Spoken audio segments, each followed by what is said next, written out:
ඉතින් මේවා කියලා මට මොනා කරයිද දන්නේ නැහැ ඉස්සරහට. කියලා දානවා ඉතින් ආයෙ මෙහෙට බණවලට කියන එක්කුත් නැහැ.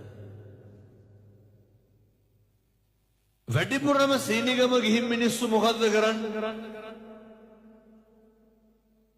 සෙත් පතනවද? හැබරියම්ම කියලා කියනවනේ. කියනවනේ කහුල් කැඩියන් කියලා කියන්නේ. කොරවයන් කියලා පට්ටු ගැට ගන්න. කාටද? මේ පැතිවලත් එහෙමද නැහැ. පොඩි හරි හොරකමක් වුණොත් මොකද කරන්නේ? වෙනසනේ පතනවනේ දරුවෙකුටවත් හරියන්න එපා කියලා. මැරෙන්න කලින් ජීවිතෙන් නතර කරන්න ඕන එකක් තමයි හොඳට මතක තියාගන්න.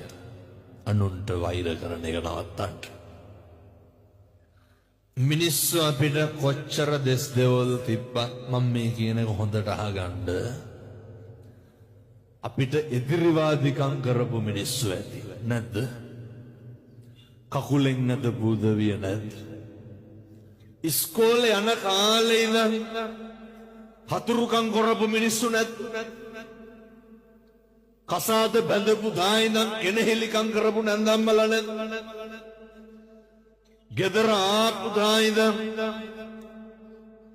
ගම රටත් එක්ක අපිරිය කරපු මිනිස්සු නැද්ද? රස්සාවත් එක්ක එපා කරපු යාළුවෝ නැද්ද? ජොබ් එකත් එක්ක එපා කරපු ආයතනයේ සමකාලීනව සේවකයෝ නැද්ද?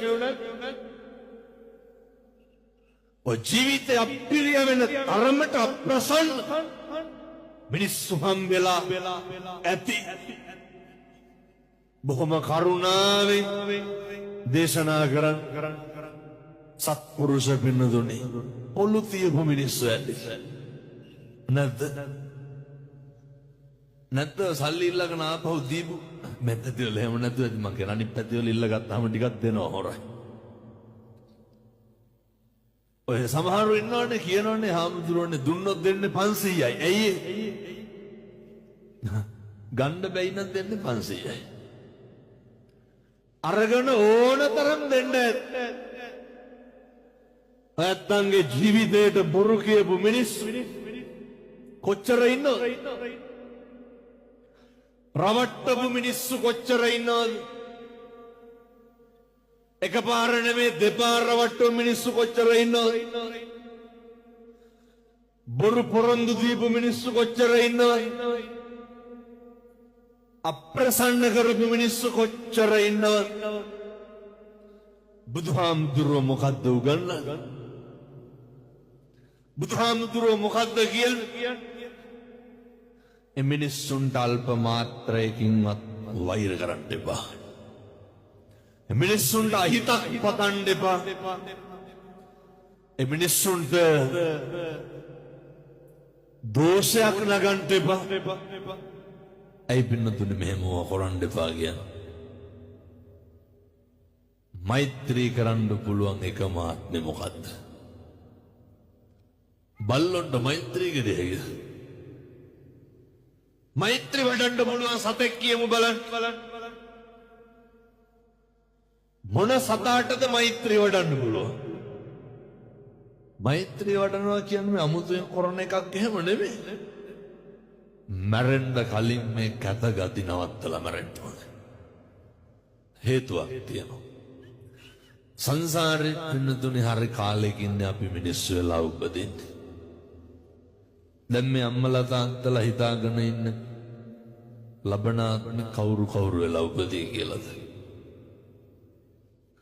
එහෙම සැකයක්වත් නැද්ද? කල්ප ගාන යනකම් මිනිස්සු වෙලා උපදින එකක් නෑ. හේතුව අර බුදුහාමුදුරුවෝ දේශනා කරනවනේ ආනන්ද හාමුදුරුවෝ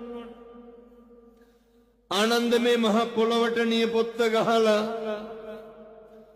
වැලි ටිකක් ගත්තාම ඕකේ රැඳෙන්නේ කොච්චරක්?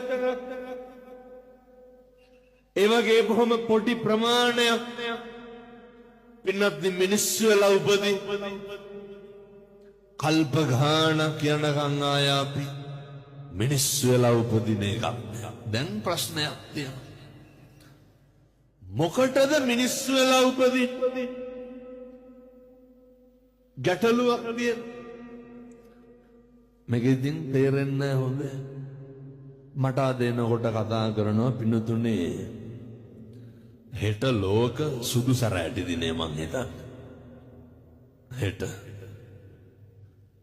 එක අපේ ඇස්පේන් නැති තරුණේ කතා කරලා කියනවා හාමුදුරුවනේ මිනිස්සුන්ට මේක ගිහින් අද කියන්නේ දැන් මේ එනකොට කතා කරේ ඔය බොහොම ළඟින් මේ හැලිය ගොඩට එහයින් කතා කරනවා මිනිස්සුන්ට කිය ඇස්පේන මිනිස්සු හරි පින්වන්තයි ඇස්පේන නැති මිනිස්සු පව්කාර